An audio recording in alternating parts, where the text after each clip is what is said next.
cabinet list. Also excluded from the cabinet list are the Ministries for Transport and Gender, Women and Children Affairs.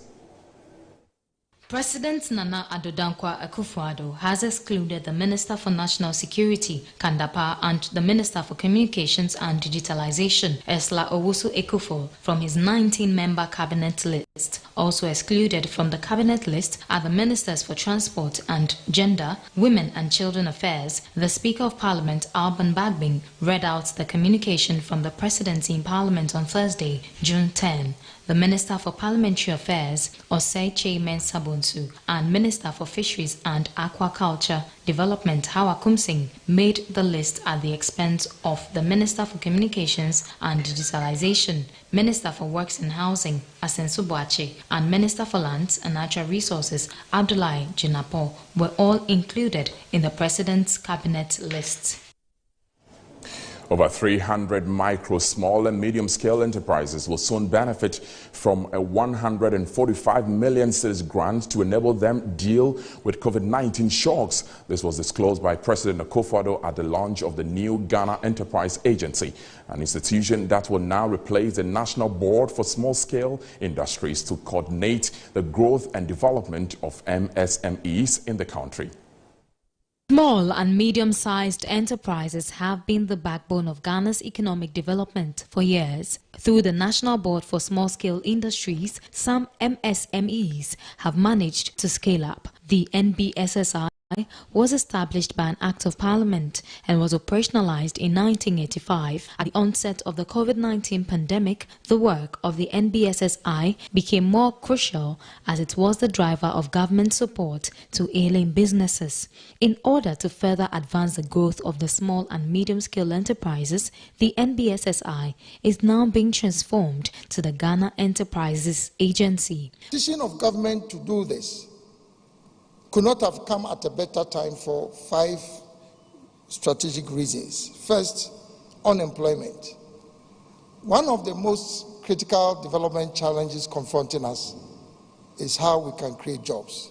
Every year, over 300,000 young people graduate from our tertiary institutions. And with the success of the free SHS policy, it means that this number would even increase. And so it's absolutely critical that we no longer rely on the public sector to be the most important source of job creation, but to turn to the MSME. Finance Minister Ken Ofori-Atta charged leadership of the GEA to adopt more progressive investment options to grow more businesses. More than 300 businesses, according to President Akufo-Addo, will soon benefit from funds from the agency. Disbursement of this grant, amounting to 145 million cedis, will be made to 250 to 350 SMEs to help them grow into sustainable businesses, capable of competing on the regional, continental, and global stages. I assure all MSMEs that this is just the beginning. The best is yet to come, and government will help ensure that the sector receives more support to help in its transformation process. Kosi Yankee Ayer is CEO of the Ghana Enterprises Agency. We're looking at those who are manufacturing, those who are into industrialization, to build that. The fund is ready. Actually, the portal for the fund will go live on Monday, which is this coming Monday. So yes, as the President said, the commitment is there, the resources are ready. So it's not now, we weren't here to make promises and just say we have a policy, but also talk about, now that we've designed a policy and we've set up the agency to deliver on the policy, what's next? So the tools and the resources are also available to move it to the next level. Meanwhile, the Ministry of Trade and Industry has developed the first national MSME and entrepreneurship policy that will, among other things, pave the way for government to establish the first ever MSME fund that will be accessible to all types of businesses and administered by the G. In other news, running mate for John Dramani Mahama in the 2020 general elections, Professor Nana Jane Opoku-Agyeman has called for unity among political leadership and Ghanaians as a whole. According to her, unity among citizens and countries in the sub-region is a prerequisite for peace, stability and development in Ghana. Nana Jane Opoku-Agyeman was speaking at the 29th anniversary commemoration and flag-raising ceremony at the party's head office here in Accra. We need to survive on unity. I'm not talking about the friendship, that's important, but I'm talking about unity of purpose. What do we want Ghana to be in 10 years' time? How about 30 or 40 years' time? Where is our long-term plan? How come AU has 2063, the Africa we want? How come the SDG is 15 years? And how come, we should have an ECOWAS one? We should follow the AU 2063 one. Every continent I know has a development plan. So must we. It is not about Ghana doing well and Togo not doing well. Then we are going nowhere.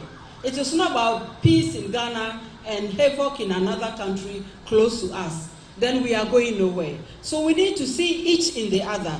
We need to connect the threads. We need to see that we are one people. Our borders are only artificial. In the midst of plenty, which we are accused of, this country is experiencing division. It's a paradox that is very difficult to understand. This is the time for us to put our acts together, to build unity of purpose, and to work as one people with a common destiny, to continue the agenda of rescuing Ghana. Because the Ghana that we wanted to rescue in 2020, it is getting worse by the day. And so the clarion call for us to put our shoulders to the wheel and work hard to rescue this country is more urgent than ever. From the First Republic, Second Republic, Third Republic, we had always been selecting the creme de la creme of society to write a constitution for Ghana.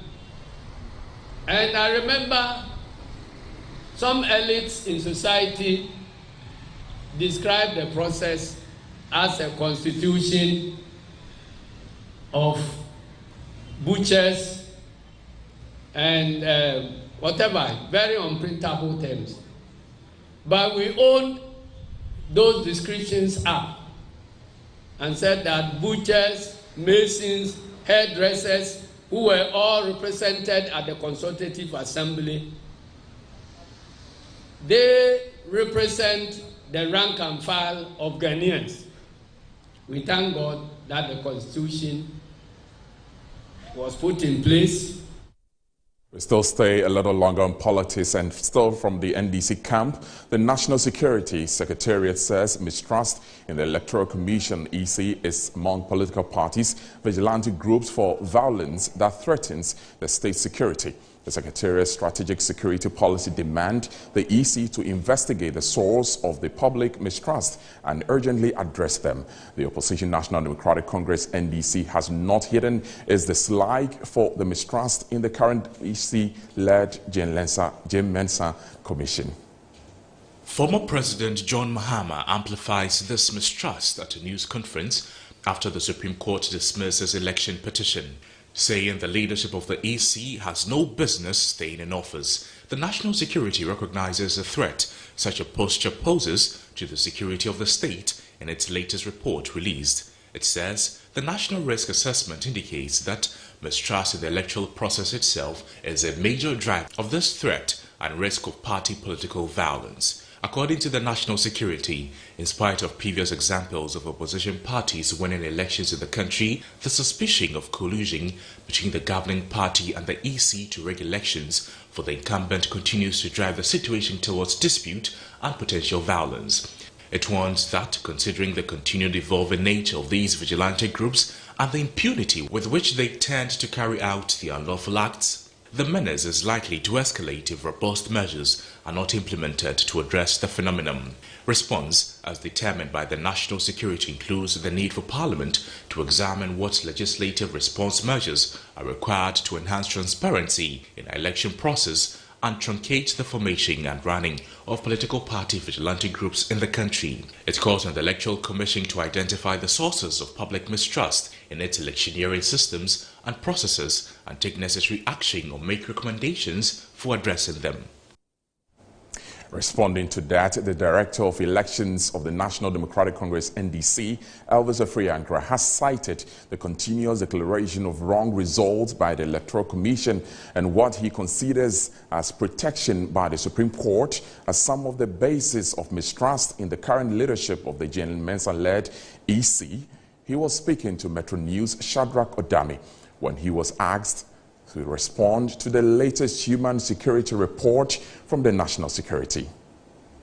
This particular electoral commission, since they took office, they haven't helped themselves. They haven't helped themselves by their own conduct, their own posturing, and their utterances. And if you have an electoral commission where the deputy director, deputy commissioner, Bosman Asari, can say that the biggest opposition party is an existential threat to Ghana's democracy, and nothing happens, then that should tell you where we are. And throughout the electoral process, before the 2020 elections, the registration, the elections itself, the way the EC behaved and conducted the elections, you are all witnesses. In fact, the EU Observer Report states clearly that the EC were not transparent in many respects, and they were very opaque in terms of their collaboration with political parties. We've had 7 elections in this country, and in all these instances, the EC collaborated with the various political parties. And but this particular one, they've become very, very intransigent. There was an opportunity for the EC to redeem itself at the Supreme Court. If they had mounted the witness box, if they had allowed us to examine the documents that form the basis of the declaration of the results, results that were declared, at least minimum of 3 times different set of results, all having mistakes. It would have given Ghanaians the opportunity to know what actually went on. But unfortunately, the Supreme Court protected them. And so naturally there will be mistrust, because how can you declare results and you make mistakes? You correct the mistakes and there are mistakes in the correction. Then you correct those mistakes, there are still mistakes in the correction. You have an opportunity in court, come and explain to us the basis, and you say you won't come, or the court says you shouldn't come. Let us examine the documents that form the basis of the declaration. You said the court says no. Let's interrogate you and ask questions on some of the issues. The court says no. So naturally, there will be mistrust, and it's very dangerous. Now to some health matters. Chairman of the Parliamentary Select Committee on Health, Dr. Ayuwa Friye, has defended government's decision to enter into multiple agreements with foreign companies for the purchase of COVID-19 vaccine at competitively higher cost. He has, however, revealed that Ghana is yet to get a single dose of the vaccine because of high hit demand in other countries. Dr. Friye again revealed that all companies which had quoted less than $19 have not been able to deliver. He was responding to allegations that Ghana had been shortchanged into buying Russian-made Sputnik COVID-19 vaccines at an inflated cost. Our understanding is that RDIF, which is the Russian Development Investment Fund, which sees to transactions for acquisition of Sputnik, gives it at the factory price of $10 or 9.90. And then you would have to go through clearance FOB, that's fleet on board. So it's up to you on how you will get it to your country. Now, unlike the AstraZeneca, which is more of the government-to-government system, the Russians use more of middlemen or third parties to be able to do transactions. So what the ministries or governments do is to express interest or give you letters of authorization, and then you go ahead to strike a deal with them. So as far as it is, about 7 companies have letters and various prices ranging between $12 to $19. Meanwhile, Norwegian journalist and lead investigator for Vision newspaper Marcus Tobiasen has explained how he came by the conclusion that Ghana indeed purchased Sputnik V vaccine at more higher cost than how it sold on the international market. Responding to Ghana's government denying the allegation, he said the ministers are rather seeking to justify their act. Marcus spoke with Bright Amanin, an earlier news bulletin. So We arrived at that conclusion after there are several week-long investigation into the matter, which started with a small piece of information alerting us to the presence of one Umar Farouk Sahor, who is wanted by Norwegian police, an article saying that he had been involved in the negotiations. So that is what started us to try and figure out how this deal came about and the contents of it. Well, I would say that the statement that was issued doesn't really debunk the story. It does acknowledge the price, but it offers a reasoning behind why the Ghanaian government would agree to such a deal. Yeah, sorry, that was the Ministry of Finance. So we were granted an interview with the Ministry of Finance in which they confirmed that they had been buying the vaccines at a price of $19 per dose. It should be noted, though, that though the initial deal said 3.4 million doses, that has later been reduced. The finance minister now says that Ghana has agreed to pay for 300,000 doses, and they have an option on another 1 million doses. But he sees that as a backup plan if other contingencies, such as the Johnson & Johnson vaccines, were not to be delivered. I would not offer my personal opinion on that. That would be wrong as me as a journalist. But I think that is the central question that the article raises. It points to this dilemma that countries like Ghana finds themselves in, where vaccine is scarce to come by, and where the uneven distribution of vaccines worldwide has created this opportunity where intermediaries are able to charge a premium when selling vaccines. Another related story, former Executive Director for Ghana Integrity Initiative, Vitus Exim, has questioned the procedure government explores before settling in terms of securing vaccines for the country. His comment comes after the current allegation about government purchasing Sputnik V at a more expensive cost. He called on government to allow for a private investigation into the Norwegian publication indicting the government. The price that Ghana is paid or has agreed to pay for the vaccine is high, and we shouldn't have gone into that. You see, when you look at the situation globally, there are allegations of corruption all over. People take advantage of the pandemic to break procurement rules. So, you know, because of the emergency, we cannot go through the procurement process and all that. And I think that we're a poor country going out to beg for money, and so we need to be a bit careful in how we do this international procurement, because it's not even in cities. So when you look at it in terms of dollars, it's a very high cost to the country. I heard somebody say, no, even if it was him and they had said $30, we are going for it. But what efforts did we make to get the vaccine at a lower price or at a cheaper price? Staying with this vaccine issue, host of Metro TV's Good Morning Ghana, Dr. Randy Abe, earlier on the show today conducted an analysis on the numbers put out by Ministry of Health, which has more exposed questions than the answers provided. He referred to the earlier costs captured in the letter of credit for the supply of the Sputnik V in comparison with the cost captured in the letter of amendment for the same vaccine purchase. His analysis brought some clarity to the questions that must be asked.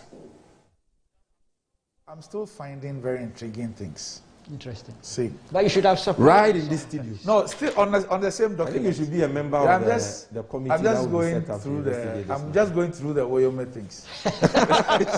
Yeah, you make me remember. You know, this second letter that speaks about now the 130 million as contract value. And the 30 million then being 10%, and asking the finance ministries to scale it up to 15%. Okay. It speaks about 5 million vaccines here. Yeah. 5 million. But if you do 130 million, if you divide it by 5 million, it gives you $26 as the unit price, which then gives you a dose at $13. Are you following what I'm saying? Yes. Yes. Okay. Now, we are now being told that it's 3.4 million, not 5 million. But this speaks about 5 million. Yeah. If you do the 3.4 million, it gives you $38, which comes to the $19 per dose. Yes. You get the point? Yeah, yeah. So now follow this. 13 million for 1 million vaccines. It gives you $13 as a unit. Yeah. So if you're doing 5 million, the 130 million by 5 million will give you $26, which puts it at $13 per dose. Yes. But once the 5 million is reduced to 3.4 million, It makes it 19. then it gives you 38, which means it's $19 per dose. So you see where the trick. The 5 million, which has reduced to the 3.4 million, What is what accounts has for led us to the $19 Exactly. per. So people should be Thank explaining you to very us much. Why? how come you are saying that your contract, which is an amended contract, is for 5 million doses, and that the contract value is 130 million. Meanwhile, the editor-in-chief for the New Crusading Guide newspaper, Abdul Malik Kukubako, says the Ministry of Health should come out with clarification of the alleged purchase of the vaccine. They both spoke on Metro TV's flagship news analysis show, Good Morning Ghana.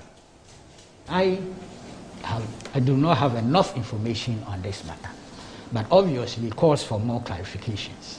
We need to ask more questions for them to be answered before perhaps one can make a judgment.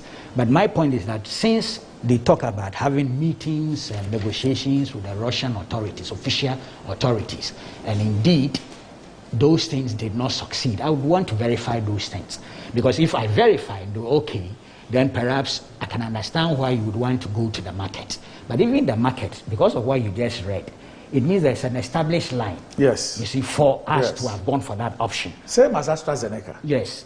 For example, they are dealing with the external markets through India and other places who've been given the license to There is no manufacture. doubt that there is a need for some answers to be asked, to be provided relative to some of these questions we've raised here.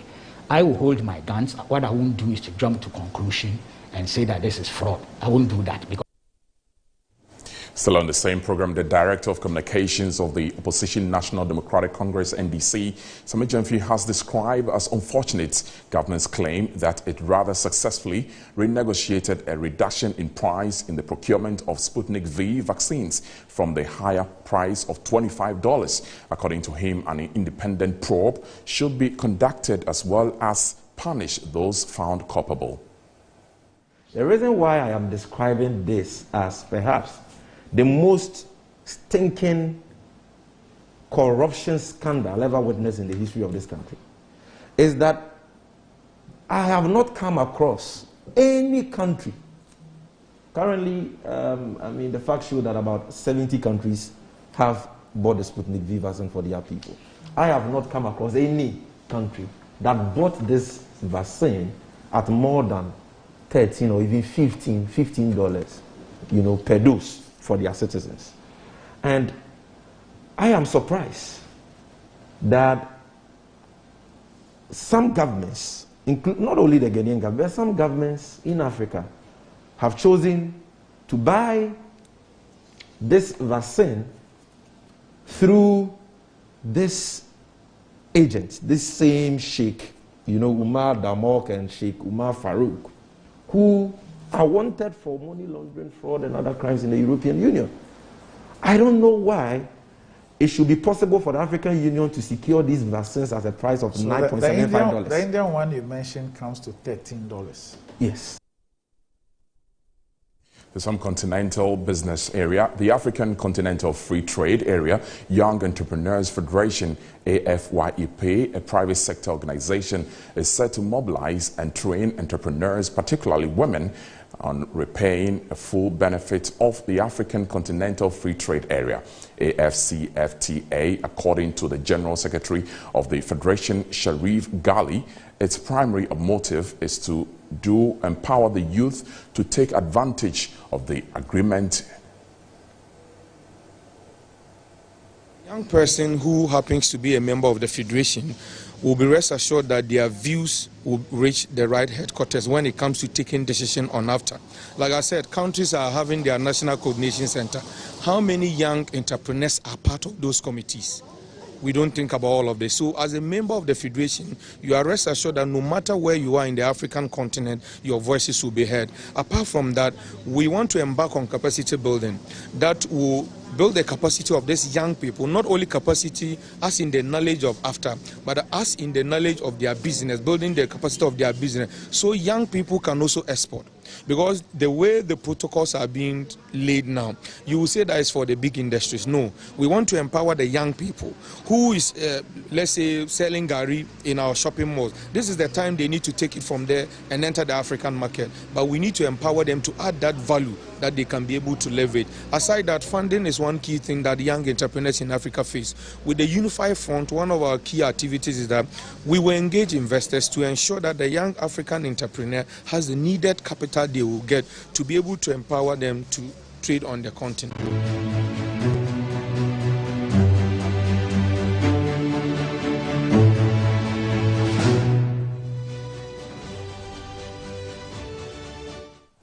As part of Metro News Galamsey series on impact of Galamsey activities on mining communities, dubbed Galamsey Impact, Metro News visited the Yankobra community where residents are commending government's Operation Hold, clamp down on the illegal mining activities across the country. Henry Kwesibedu spoke with Isaiah Nda, a fisherman who plies the Yankobra River in the western region. Jumanisisi oteden and first not then Galamsey ne be no so oba be heden. Was a first in the name and kra. It's a Gramson Mabant on one sense no. Then the Gina as from Ba a core operation or Sunudu, a core bomb, a quash show, machine and to say, oh, the Sunusaban and Dadan. They say a core a quarter down by a chinam, a two net will move so Yachinam, deserving a saka in Suno. Catch him first now walk in sooner than I say. Come Casino Kunam no. Bo component and no matter terms in any Nakams no Kumukuna, no Muhina or Mabo to me in the Ubi. Now, next walk or also who the excavators wired and block and then the block of Quano. No more since you're cry. Mutu excavator for Mutu found Suno call. Most since Sunukra. Not all your own one. I bet no way on soon. Say it to me. Some Minnesota, Minneapolis. This is no bear how many days in or started or sister? Oh, bear 4 days in it. Some 4 days in this is in the air fine. When was the last time I called Sunodo? Oh, bear 3 days in it. I call a name with the Monday soon assassin. Walk away the walk show machines. And of course, I should machines in Moses is also much children from Marco. And one day my banner and no one show machines now, the 9 warrior. And Mimpayam do. I am do. See, I must say, Uncle Fassa say, you said, answer almost since you know. The Mimpayam that say, my broom, one of my chum park on Mimpayam do. I don't tell you, you. In soon a boy. Say, you may be an sooner there. Yakuma Yen and Nancy in his Kaka, maybe attribute, Nabana said, but I see sooner.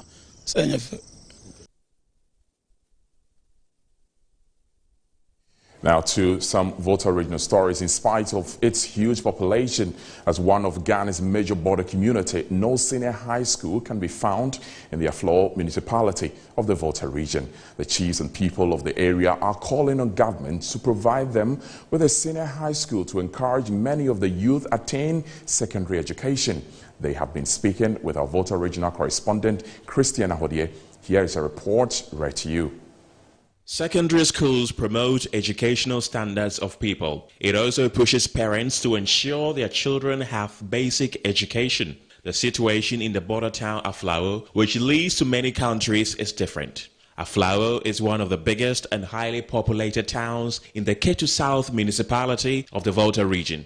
The town is dominated with locals and foreigners. It has been without a public senior high school for ages now. The students who want to access senior high school in the area have to go to Denu or Toko. This is disturbing the chiefs and elders of the area. They are calling on the Ghana Education Service, the Ministry of Education and the Municipal Assembly of Ketu South to speed up on the construction of the senior high school, which was started by the NDC in order to enroll students this September. President of the Aflao Traditional Council, Togbe Amenya Fiti V, spoke to Metro News. That Aflao, an urban community with this so high population, is without a senior high school. I'm talking of a senior high school to be established by a government. We don't have it. A community senior high school is still under construction. The one started by the former President Mahama. That's all for now on News Flash. There is Sports Direct at 5 p.m. here on the same channel. But we are back at 7 with News Night. Remember to follow all our broadcasts on social media, Facebook and YouTube.